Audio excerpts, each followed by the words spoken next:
true to what you said on paper. I wish that I freely.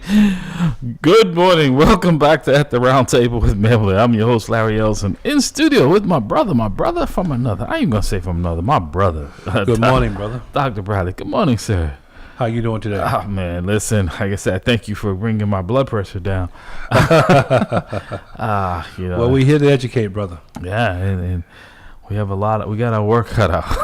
Yeah, definitely got our work cut out. Our work cut out. Let me remind MAMLEO's members that today is MAMLEO's general membership meeting from 11 a.m. to 12, and then immediately following, weather I think permitting, but I think they're going to go rain or shine. They're going to be having a cookout. There's going to be plenty of food and entertainment and fun. It's for the members and their family and friends and the community. So stop on by MAMLEO headquarters at 61 Columbia Road today for their annual summer bash there. They've been really, I don't know if you've been in there, Dr. Bradley, even since the last time they had the event for me. They've done some improvements there.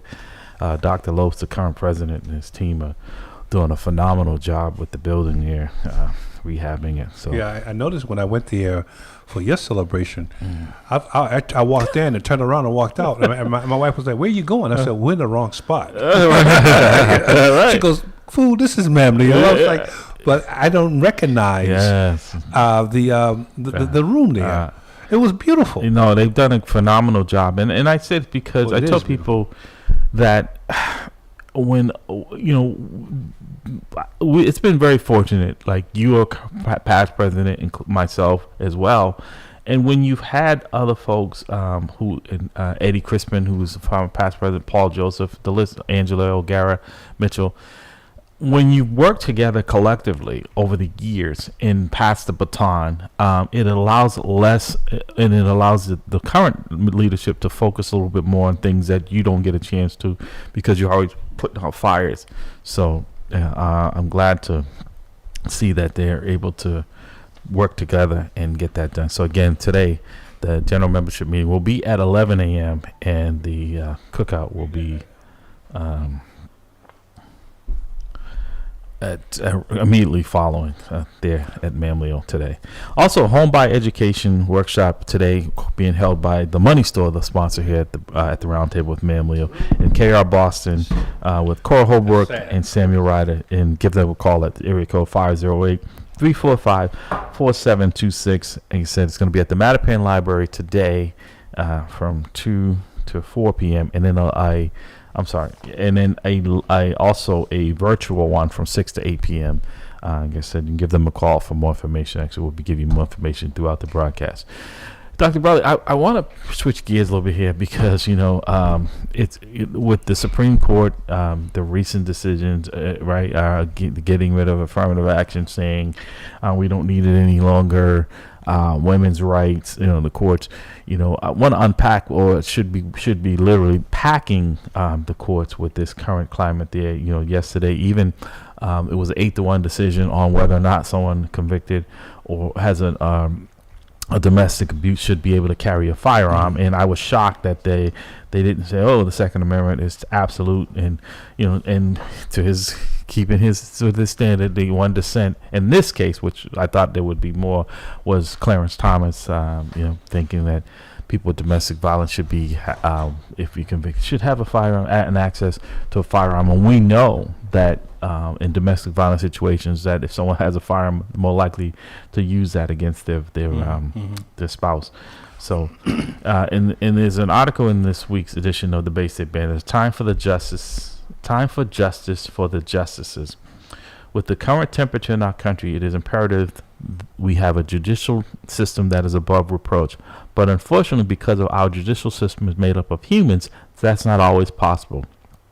Here in the United States, the Supreme Court, the highest court in our land, is supposed to represent neutrality and fairness. The Supreme Court is supposed to take on the long-standing issues in our country with a balanced approach. The ultimate court is supposed to help adjudicate the most complicated issues that affect all Americans. From the beginning, judges on the Supreme Court have always been reflective of the society in which they govern, with many of the decisions they made at the time later being judged as racist or unfair. Later, as our society progressed in the mid-late to late 20th century, the Supreme Court seemed to be guided by the principle that equality and justice was more important than public opinion through a series of decisions that helped shape a fairer and more just America. It helped move the needle for civil rights at a time when it was an afterthought for much of the nation. However, in the past few years, the court has been packed with right-wing justices who prefer themselves as originalists, but whom can more aptly be described as far right-wing ideologists.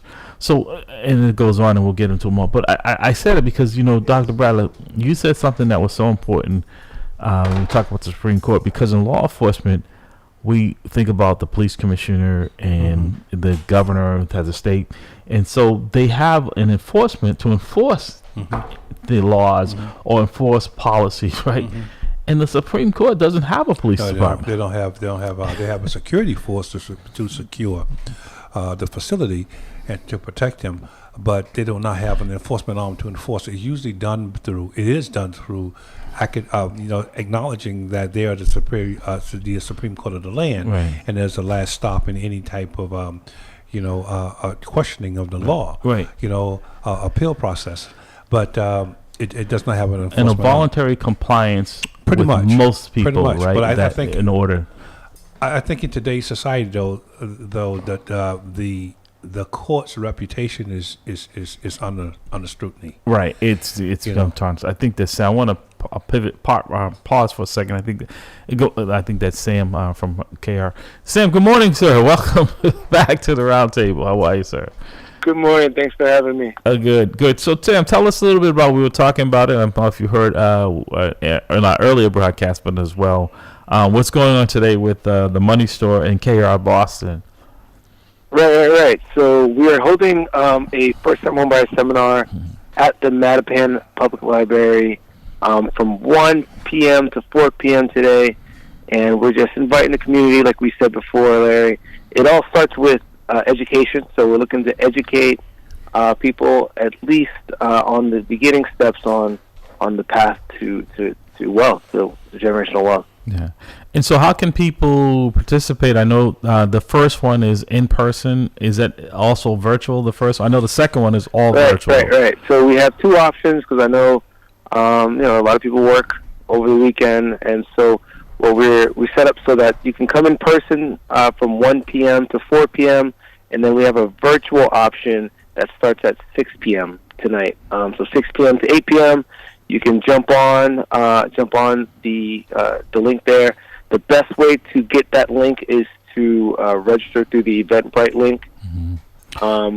They can also, if they call in, I'm pretty sure they can. We can just text it over to them as well. The link. It's online as well on our Facebook page. So KRBoston.com. You can also find the link there. And then just register, get your ticket, and then you'll get they'll get the link 30 minutes before the start. Okay. And what should people expect to get out of this event today? Right. So it's really just laying down the roadmap to home ownership. Again, a lot of people tend to say they're not ready because they don't know the steps. Right. They have some misinformation that was passed to them from other people around them that also don't own homes. So what we're looking to do is inject the updated information. So like for instance, when some people think that you need 20% down to buy a home, when it's just not true. 3.5%. So in some cases, zero. Right? The city provides down payment assistance, and even up to $50,000 of down payment assistance, depending on income and credit. So so those are things we're going to go through. Pretty much just laying out the roadmap. Whether you're looking to buy within 3 months or you're looking to buy within 3 years. We hold everyone's hand through the process, and so there's going to be different speakers, including Cora, of course, speaking about the mortgage process. We have an attorney there. We're going to have a home inspector there for both sessions, and so so that's what's coming up. And you guys also, someone from the reverse mortgage is going to be there today, right? Is that? Yes. Okay. So. Right. So we'll have someone there that's going to speak about the opportunity of reverse mortgages again, which is a great opportunity for those individuals over the age of 62 to be able to stay in their home and still be able to cash out. Take advantage of the equity in their home. Yeah. Well, Sam, thank you, sir, again, as always. And I know you guys, you and Cora, are fantastic. I call you guys a dynamic duo, and bringing information into communities, those who are underserved, those who are really been marginalized. And I'm not talking about just people of color. I'm talking about income wise, because right. I've attended some of these and they're well attended, and it's a very diverse, and that's good to see, because Boston is, even though it's being gentrified in a lot of ways, what we're seeing is a diverse communities, and I think that's healthy, and people beginning to see each other as people. So real estate is always that common denominator, because we all need some place with a roof over our head, not just our roof of our car, because sometimes that's where we end up. And you're right, a lot of times it's the unknown is why we don't, and people feel like it's too late to get into it. But working with professionals like you and Cora, I know I leave there, even though with the knowledge I have, with more knowledge, but also I think a lot of people, I can see the difference when they come and when they leave. They feel better informed, better armed, better educated, and ready to at least explore something they thought was not attainable. So thank you, sir. And again, one more time, the location and the times for today's event, sir. Right. Yep. So it's located at the Mattapan Public Library from 1 p.m. to 4 p.m. It's going to be refreshments there. It's going to be a great time. And we're also going to do it virtually tonight at 6 p.m. from 6 p.m. to 8 p.m. And the link will be provided once you reach out to us. You can find it on Facebook. You can also find it online. So yeah. So that's it. Thank you so much for having me on. Always a pleasure, my brother. Thank you. KR Boston, Sam Reiner from KR Boston. Like I said, folks, there's a free event today. Feel free to. Thank you, Sam, and good luck today. Hope the folks will be coming out and take advantage of this free event on how to get into the real estate. Thank you, sir. Appreciate it. All right, take care. You too, brother. You take care. So, Dr. Bradley, going back to the Supreme Court, when you hear Clarence Thomas, and the reason his holdout is that he wants to be an originalist. And originalists, yes, and even Alito and most of the conservatives on the court saying they want to be an originalist. And if you're a woman and if you're a person of color, the originalists did not include you. Did not include you. Right. So people who are making these rules that they want people to abide by, slavery was something that they didn't really consider a bad thing. So the majority of your founders were slaves, by the way. Right. Slaveholders. Right. So I asked this question to you, and so I'll listen on. How do you think I'm supposed to comply with something that didn't even recognize me as a human being, right?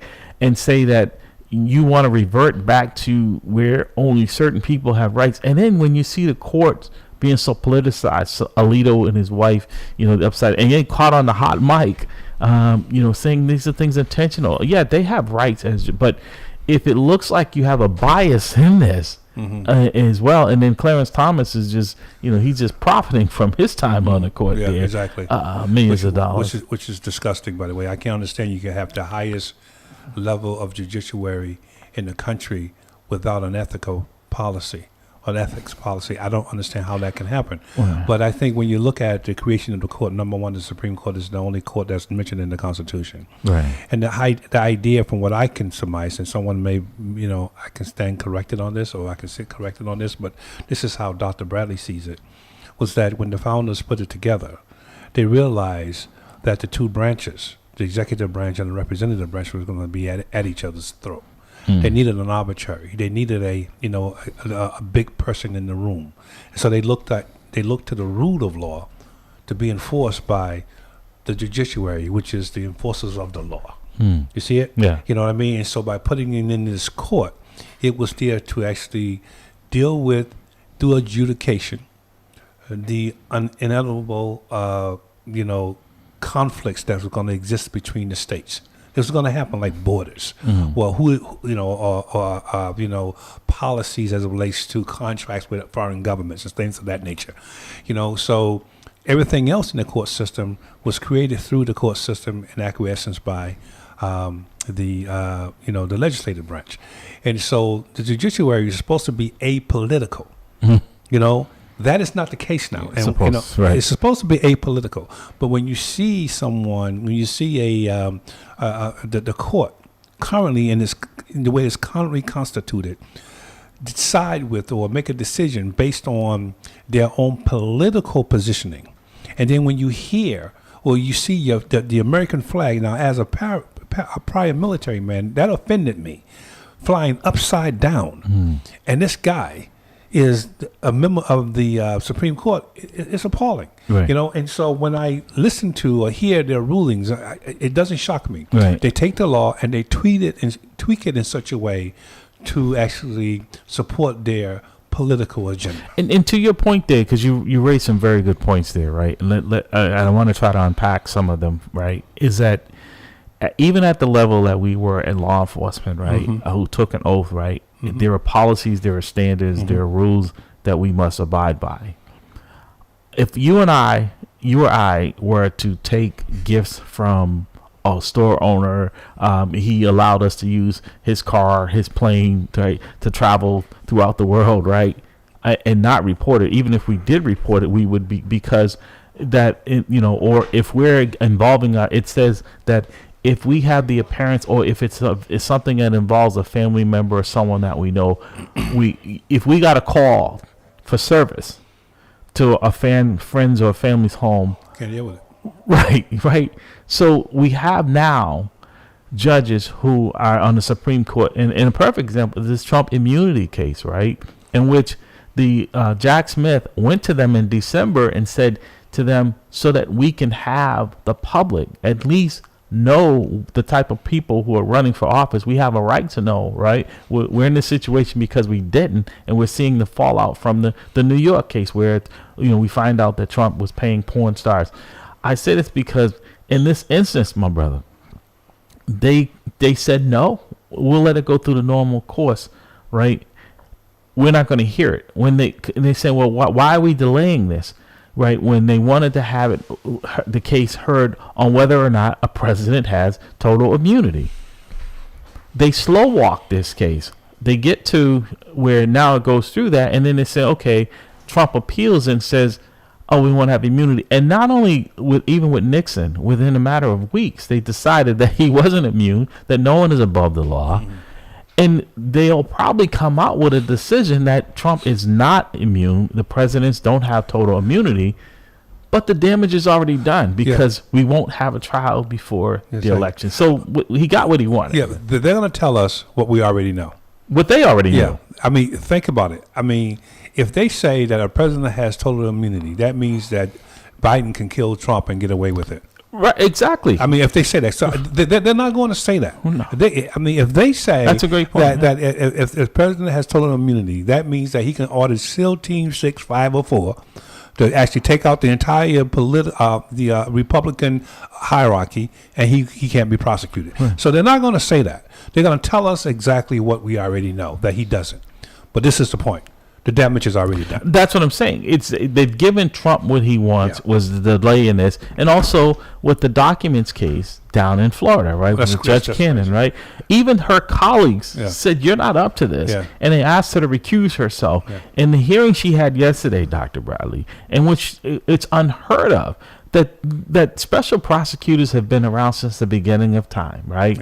And for her to hear a case where, like they said, most people on paper said this has no merit, they're trying to say that Jack Smith doesn't have the right, that Merrick Garland, the Attorney General, doesn't have the right to appoint a special prosecutor. They appointed him in the Hunter Biden. They appointed him in other cases. So that means that the Hunter Biden prosecution was illegitimate. If she said, you know, that's what they're saying, right? You know, but this is the point, Larry. This is the point. The people of this country have a right to know if their president is a crook. I'm going back to Nixon. Right. They have a right to know this, right. You know, and the judiciary should be ashamed of itself if it becomes an obstacle to prevent that knowledge from getting out to the people. Right. And that's what's happening. Right. You know, they are delaying this because of the fact, you know, that they don't want They Trump. have a political. Exactly. They have a political agenda. Now, and it is what it is. Exactly. You know, so I would estimate that we're probably not going to get that case until the 1st of July. Exactly. That would be my estimation. I mean, if we get it next week, I would be shocked because I think Clarence Thomas, and you know what I think about him. I think if I was not on a Christian station, I would say something. You know what I mean? And Clarence Thomas, who is the most senior justice on the court. Senior or senile? He's both. All right, but he's the most senior justice on the court on the court, which is significant here because he was the one who will appoint who's going to write the. No, that's the Chief Justice Thomas. No. Oh, the senior person. Oh, yeah. okay. Chief Justice Thomas is the one who appoints who's going to write the dissent or the opinion. The opinion. All right, but the senior justice appoint the one who's going to write the dissent. Okay. So you know what I mean. So you know if the opinion is of a positive, we got dissenter. He's the one that says, "Oh, okay, I'm gonna give this to Larry. You write it. Oh, I'm gonna write it." He gives it to Alito. All Exactly. Right. Exactly. You know. So what I'm saying to you is that he has a significant amount of influence as the senior justice. You know, and he's a crook. Yes. If you think about Right. it, I mean, we both served in. I'm gonna call it what it is. We both served, you know, as public servants. This guy's a public servant. Right. When you look at the money that he's getting from billionaires, Right. You know, $250,000 RVs. Are you kidding me? Flights on planes that cost. Buying my home. Right. You know, Right. so he's selling his opinion. Right, sending his godson to school, right? Exactly, but he's saying that there's no conflict here. Sure, it is. It's like if you and I went and had a dinner in a restaurant every day, and then something came up where they had an issue there, and we didn't, we said, we didn't do it because we eat here every day. Yeah. We thought they were right in this matter, right? Mm-hmm. The appearance, it says right there that it's on the honor system. The appearance of conflict should be enough, right? Yeah. How much more appearance do you need? And I think yesterday, Dr. Bradley, they tried to make it seem like they're not so partisan by having this 8-1 decision. Well, this was a softball, right? That anyone had, even them, had to say, well, how much sense does it make that someone who's convicted of a domestic violence should be walking around with a gun? Yeah, but Larry, I'm telling you something. If you think about this, the American Supreme Court is the only developed nation where their justices have lifetime tenure. Yeah, that's crazy. We really need to reconsider that. Yeah. I mean, this is what I would do. I would suggest. This is the proposal I would suggest. The Supreme Court justice should be only allowed to serve twice the amount of time of his appointing president. I like that idea. So if the president can only serve for 8 years, 2 terms, the Supreme Court should only be able to do 16 years. I like that. That's more than enough. After that, that's more than enough. Because what happens is that society, and Barrett said it, society changes. Right. You know what I mean? Ideas changes. Right. But you have this guy who is stuck in the 1970s. Right. You know, during the Bush administration, the father, you know what I mean? Right. And now he's still bringing forward because he's angry, but he's selling his opinion. And what has been done intentionally It's crazy. is putting younger justices on the court, right, so that they can stay there longer with these archaic ideas, it's crazy. right, that hold us down. And the woman there, and she wasn't even 40, the one that has the Trump case, had never had a trial. How do you... She was you never and a I, judge. she was never a judge. She's a prosecutor. Right. But how do you have... That would... Dr. Brother, I think you and I could do a better job.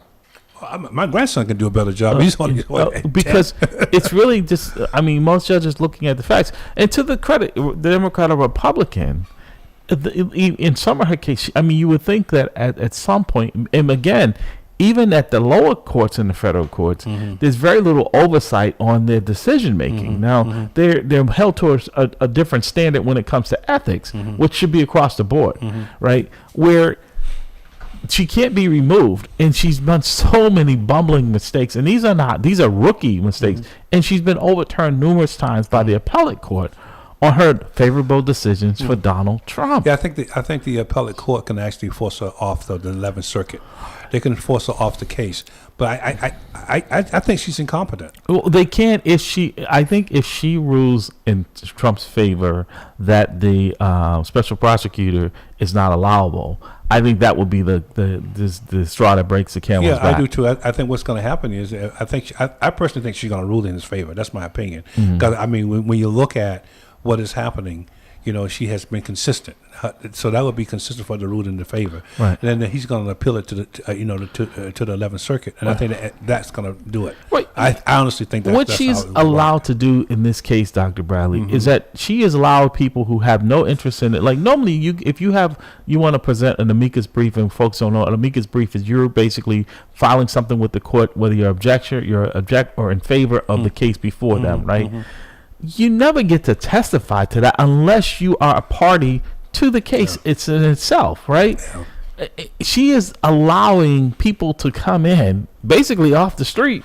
Yeah, I mean, but in all fairness to us, she does have what that called judiciary autonomy. But there's certain things that you just do not do. Right. And I think when you look at it from the perspective of members of that community, what she's doing is highly irregular. Right. But even it's unheard of that two of her justices, the chief justice in that district, as well as one of the other judges, went to her. By the way. Right. Exactly. These are not, people who don't care. They're saying, you're not up to the task. And they were trying to be polite about all the things she's already been overturned and saying, hey, look, this probably is, you're just, it's like coming from the minor leagues and you want to be the starting pitcher. Right? Well, but she's favoring Donald Trump, and that's not how our system should work. Exactly. It's got to be neutral. Well, the I judge think has to be neutral. what she's doing, Dr. Bradley, she's auditioning for the opening that may come up in the Supreme Court because, Donald Trump would definitely tap someone like her because he'd have at least one solid representative, because she's not acting as a judge. She's acting like his defense attorney. Yeah, he'll have another Clarence Thomas. Yeah. They're always going to support him in everything Right. he does. And that's dangerous for our democracy. It's dangerous. 617-282-0685, 617-282-0685. You're listening to the Roundtable with MAMLEO in studio, Larry Ellison, with my brother, Dr. Bradley. Doctor, I guess for me, it's kind of hard to conceive that, I didn't always agree with the courts, but I never felt it was so much, or I shouldn't say I didn't feel that, but there was no evidence of their political partisanship. You kind of knew, well, they were appointed, and this is kind of a conservative and a Republican stance on something. But you didn't have the upside down flags. You didn't have them hanging out with people and people paying for them, literally buying their loyalty, right? We're seeing things in a different light now. And then it really plays on the legitimacy of the court because, again, how much do they think people are going to take of courts stripping people of their rights that they've had? Like, women have had the right to choose what to do with their body for 50 years. And now, in my daughter's lifetime, your daughter's life, they will no longer have. If there's certain states, it's almost like slavery in some instances, right? Where you knew certain states you couldn't live if you wanted to be free. But Larry, think about this though. There's a high likelihood, that the next president will be selecting 2 Supreme Court justices. Right. Can you imagine having 5 of the 9 or 6 of the 9? Well, you have that now. Yeah. But I think the problem is that they will be replacing them with younger versions. That's where I'm going. Can you imagine having that with the younger? I mean, right. You talk about another 50 to 60, 70 years of this nonsense. Right. You know what I mean? And that's why it goes right back to getting out and to making sure that who should not be running, by the way. I want to make sure that I'm clear on this. That this guy who's talking about debating Biden, all right, he should not, under the Constitution, be allowed to actually put foot on the stage at all because of what he did, but he's white. But also, to what you say is so powerful, Dr. Bradley, 34 felony convictions, right? Just imagine you and I had 34 felony convictions and we wanted to become a police officer. We couldn't even become a police officer with a misdemeanor, right? That's right. And yet, this is the person who's going to have classified information, access to the nuclear codes, right? It's just mind-boggling. Oh no! By the way, hello, he's the person who has been deemed by the court as an oath-breaking insurrectionist. Right. So you're going to give him another oath, right? You know what I mean? It boggles my mind. He's saying he wants to eliminate the Constitution because he doesn't think the Constitution is something that he should have to abide by, and he wants to stack the court with people that only agree with what he's saying. Only. It's just, I mean, I don't know how you get around this. I don't know how people don't take issue with this and feel like, okay, this is okay. Regardless, I mean, luckily there are some staunch conservatives who are conservative policies, but there's a line they won't cross. Yeah, but Larry, I think, and I go back to our conversation earlier at the round table. When you're afraid of losing your position, I don't care anything that you have, there are certain things that you will tolerate when fear is a factor. And in this particular situation, that was a TV show. Fear is a factor here. It's a factor in the white mindset, in my opinion. Now, I'm gonna give you an example. Last night, I was at the Spirit of Excellence, my wife and I, recital. And my friend Ambrosius did their recital. Beautiful show in a church, Grace Church in Avon. And so, beautiful facility. So after the show, I walk out and I see this little area that says Connection Bar. And it's a room. And I said to my wife, this is a good idea. Our church may want to think about bringing this in. And I see these people sitting there, in a round table type, and they're discussing. And the person who was doing the discussion was a young white man. And I'm saying, this is a good idea. So as I walk by, I look at his back, and it says Trump on the back. So I put my head in. He's talking about, to Christian folks, why it's actually important to alienate people that are built in the image of God because they are not from this society. They're trying to seek a better life. And I said to Erica, there was a time, what hurts me about this is that there was a time that my parents had chosen to leave a certain part of the country to get me to where I am today because they were fearing for my life. Right. So how can I, as a citizen, rule against this individual who's trying to move from a different part of the world to this country for safety? My parents did the same thing for me. We migrated from the south to the north because of my safety. But we as black people forgetting that fact, though. What I mean? I'm going to take it a step further, Dr. Bradley. Let me ask you this question in our listening audience. You're talking about this, the safety. What was the limit on the number of slaves they brought to this country? What was the limit? Yes. Was there a limit? Thank you. Because when they could bring you here for free and work you, right? Yeah. The floodgates were open, right? Wide open. Exactly, right? Now that you can't operate in the same method, we now have to ration the people that can come to this country, right? Good point. Does that you see when the economic doesn't, because that's how a lot of folks got rich. If you can get someone to come in and clean your house, raise your children, farm your land, and don't have to pay them, most of the time when you have a business, the biggest expense you have is your employees. Yeah, but when you go, and that just take me back to some research I can't just come across where the author was basically saying, and I concur with this, I do agree with it, that during the time of slavery, the slavery institution was much more profitable in the country than industry, banking, and all the other money-generating opportunities you had in the North. So most of your most wealthy people were the slave masters in the South. That's right. And that's why they were so reluctant to relinquish that institution, because it generated profit. People were getting loans based on, the slaveholders. That's right. I mean, that was a part of the property. In fact, Georgetown University, the Jesuits, they were raking in money by selling slaves and getting loans based on using slaves as collateral. So you have a lot of Jesuit universities like Holy Cross here in Massachusetts was predicated, was started on that money. But just think about that in as well, is that if I have a slave, a woman and a man, and they produce their children, right? Maybe I paid for them, but all of their offsprings, that's free labor. Well, it is a free labor, but it depends on who produced the child.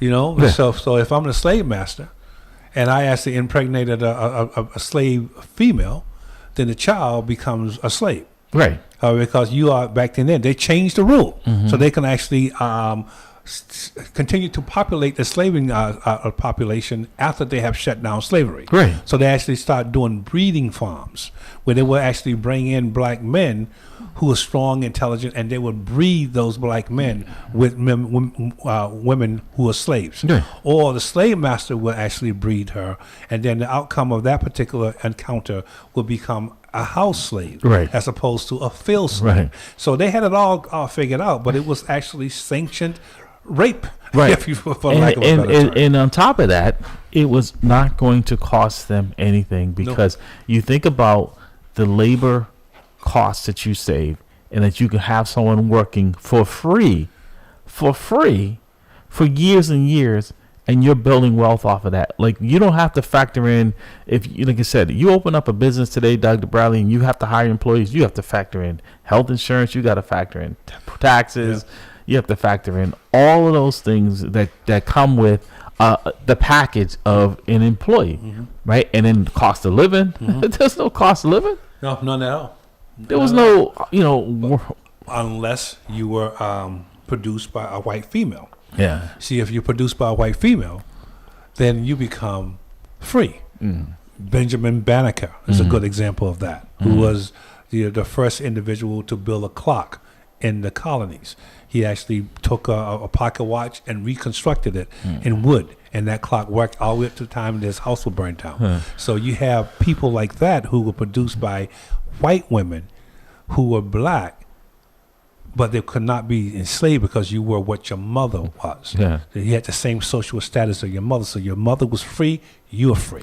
And no pun intended on Dr. Bradley said he worked until the time the clock worked. That's sometimes we say things to realize the connection of what we're saying. Let it go.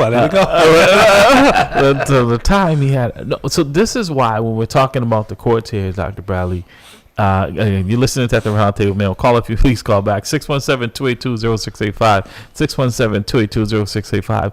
That this is more than just a presidential election, because I mean, to his credit, this is why Biden and the Senate is trying to get as many people on the courts and the federal court system as they can. But again, the buck stops at the Supreme Court.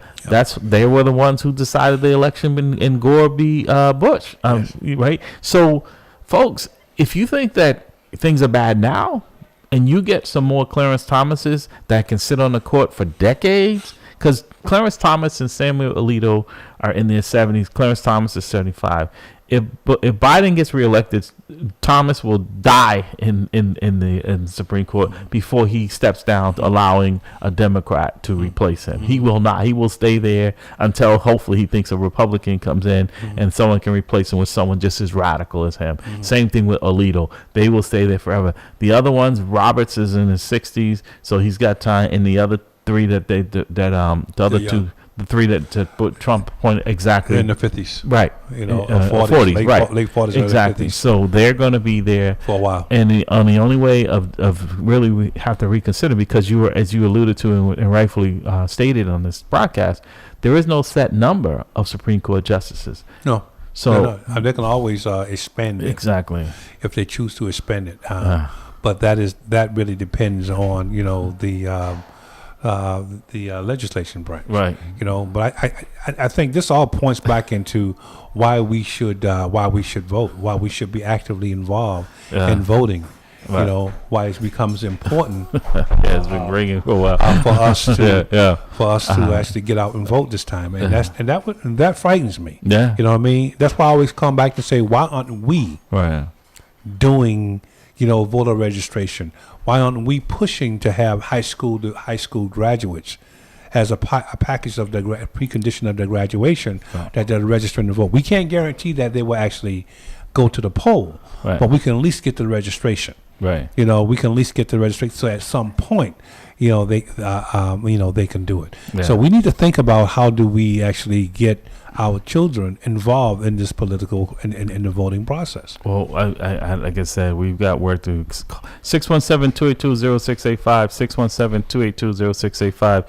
Caller, give us a call back. Our engineer is back in the seat, in the driver's seat. If you want to join in the conversation.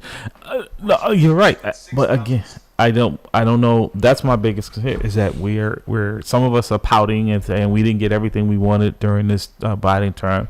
But when you think about what he has done, student debt, the largest donation to HBC, historically black colleges in history, he's done more for black people than Larry, Obama. But Larry, every time he attempted, the Republicans blocked him. Right. You know what I mean? When he attempted to do student debt, they went to court. Right. And the Supreme Court packed would agree with them. Right. All right. So every time he attempted to do something, when he tried to do something, when they finally did something bipartisan on the border, Trump said no Trump because calls and say political. No. That's right. a lot of power for someone who's not in government. Thank you. The call to say don't do it. Right. And then so the Republicans stepped away from it. Right. And they had everything that they wanted, right. but he chose not to do it. So who are you serving? So when he started talking about the border, I'm saying to myself, well, you're the reason why it's like that. Hey, thank you. Because you stopped it. Right. And even now, when Biden's this executive order that he put in place, he had to shut it down if there's over 2,500 that come in a day.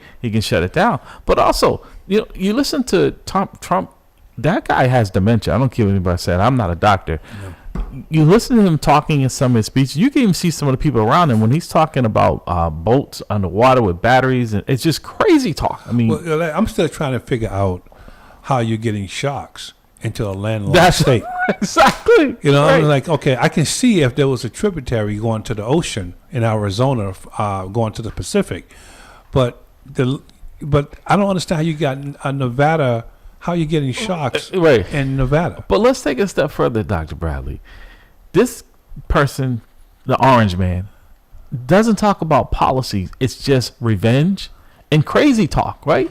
He's not talking about anything. And the one thing he did talk about was tariffs, right? Like he said that Mexico was going to pay for the wall. 4 years, they didn't pay for none of that wall. Matter of fact, the taxpayers here pay for the wall. And people don't understand government just like Donald Trump doesn't understand business. Tariffs are not imposed.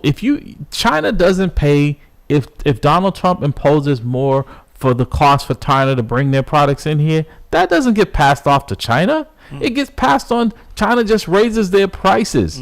When he's talking about all this crazy stuff, folks, that sounds good. If you're not educated and understanding, matter of fact, that happened. That was proposed by some senators back in the day, and they looked at it and said how much more it would cost people who buy goods, because who purchases it? Well, I can tell you now, the country does not pay tariffs. You do. That's exactly. You do. I mean, we do. When we actually do tariffs is just as consumers, it's just a tax, and people understand. They don't understand. It's just a fancy way of saying tax. Right. So what happens is you're going to go up 100%. That means that the product is going to be 100% more. We saw just that simple. We saw that with the supply and demand as well during COVID, right? Yep. And like I said, if we have another COVID crisis, who's going to handle that? You think Donald Trump is going to? He's too busy talking about retribution.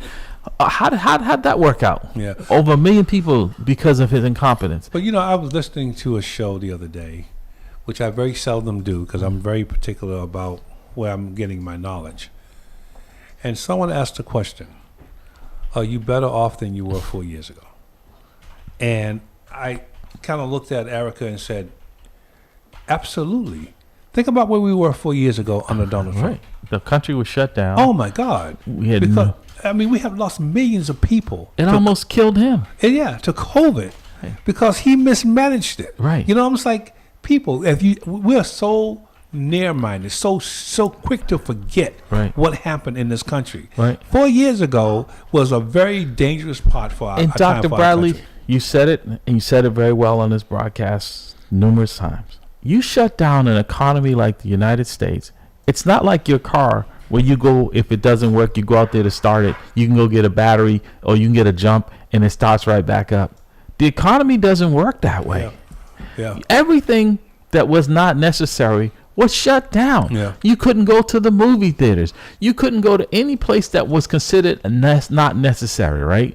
Schools weren't even in. So just think about that, right? If I have a business near a school that the teachers or the students come in every day to spend their money, and they're no longer coming because they're working remotely, you can't send that stuff remotely. That's a huge hit. So a lot of places went out of business because if you look at people think Donald Trump was this big conglomerate corporation. It was him and his kids on an office built floor, not even a whole floor. This guy has no business, and he showed that this was an audition. This was like The Apprentice, right? They were enamored with the celebrity, but there's no substance. No, that's not. And I think the other issue, because you mentioned something about the economy, and I think people need to stop and think about this. This is the largest economy in the world. Yeah. China's making progress, but China's economy is dependent upon the western part of the world. If you think about it, 50 years ago, they were a very emaciated, very poor country. It was up until Nixon visited China and opened up our markets to China that China became what it is today. So it really depends on America. So you can't take an economy like this size, stop it on a dime. Yeah. You shut down your entire supply side. So that means people are out of work. Right. That means machines came to a halt.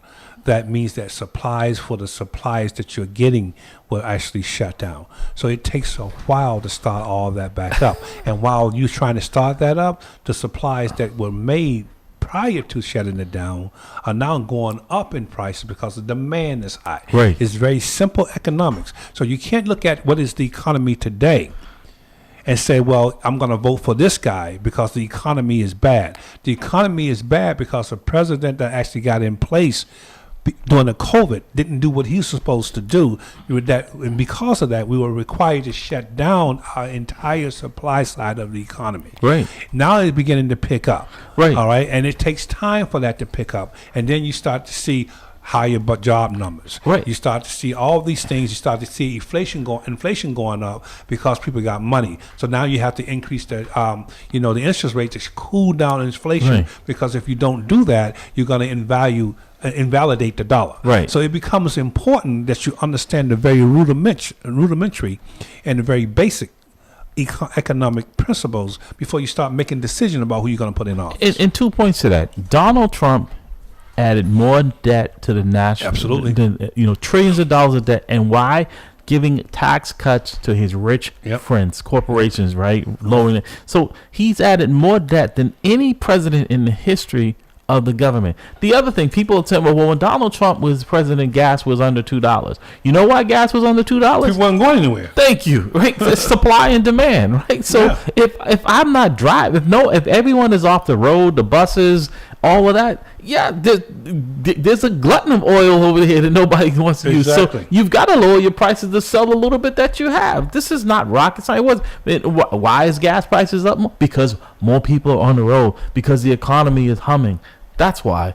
That's all you were saying. Just some comment. Our sister Michelle was tuned in. She said, "We are in a sad state as a country." She says he has something wrong with him for sure, along with a heart full of hate. And that's his thing. He's everything he talks about is revenge.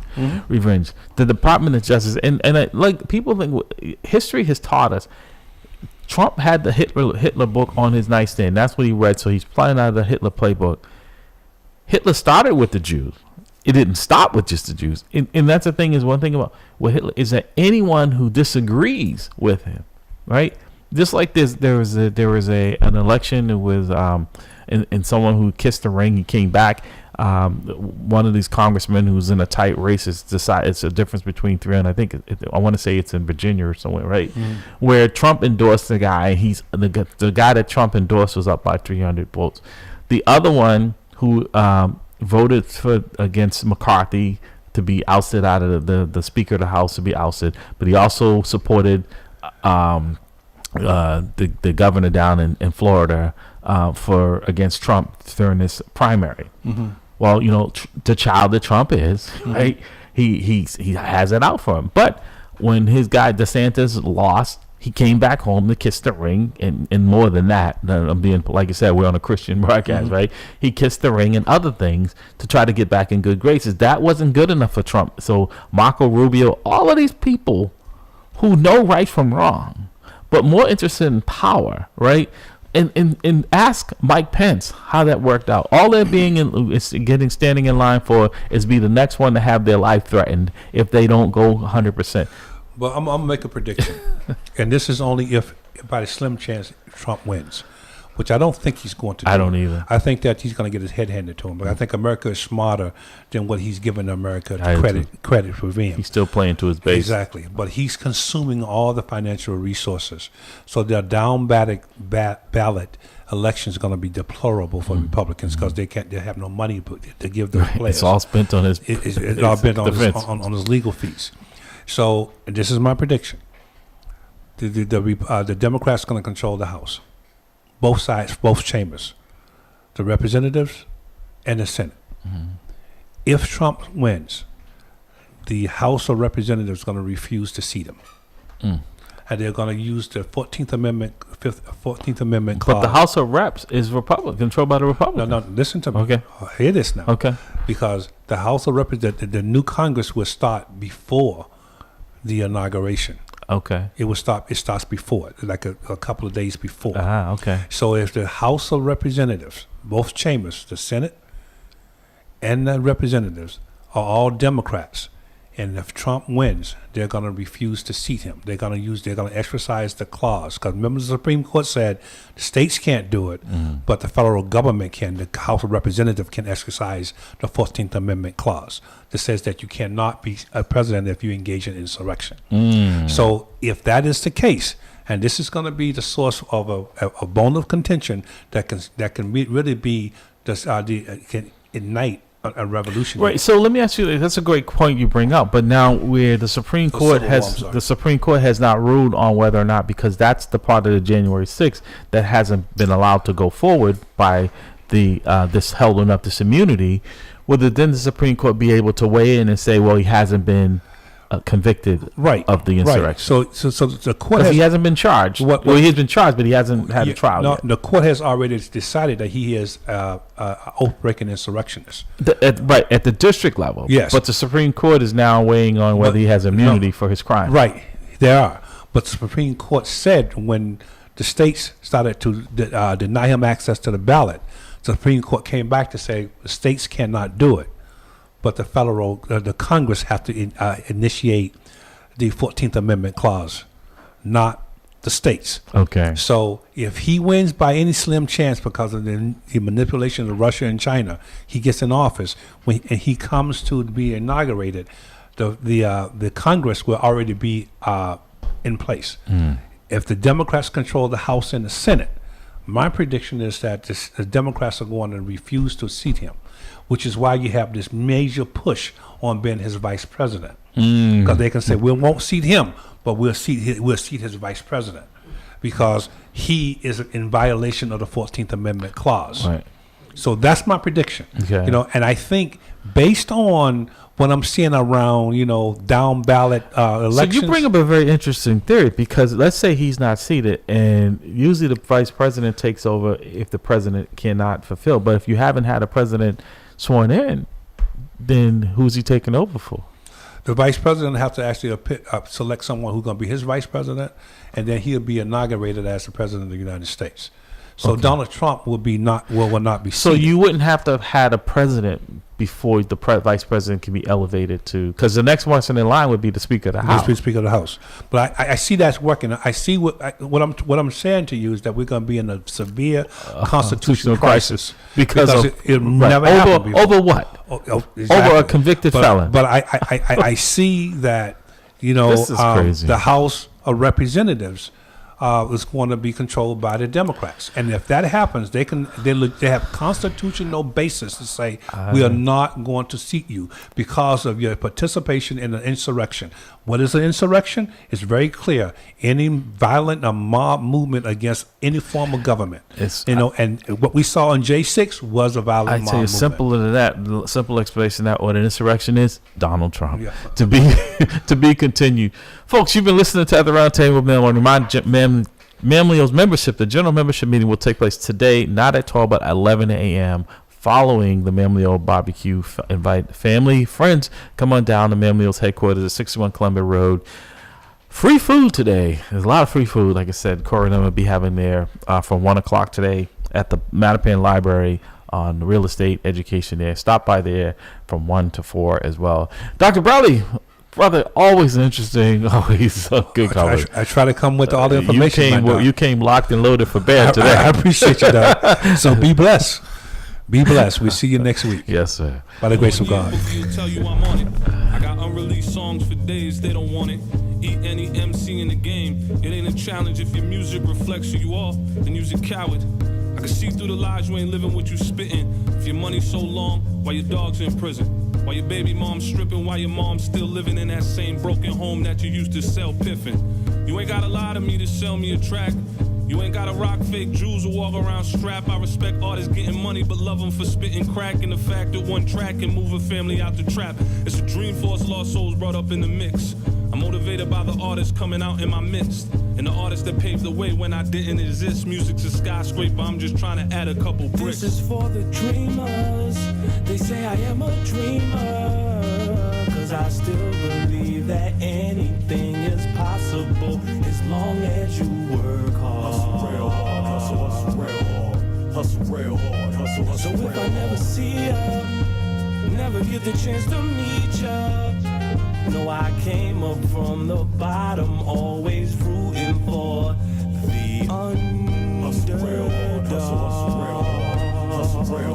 I always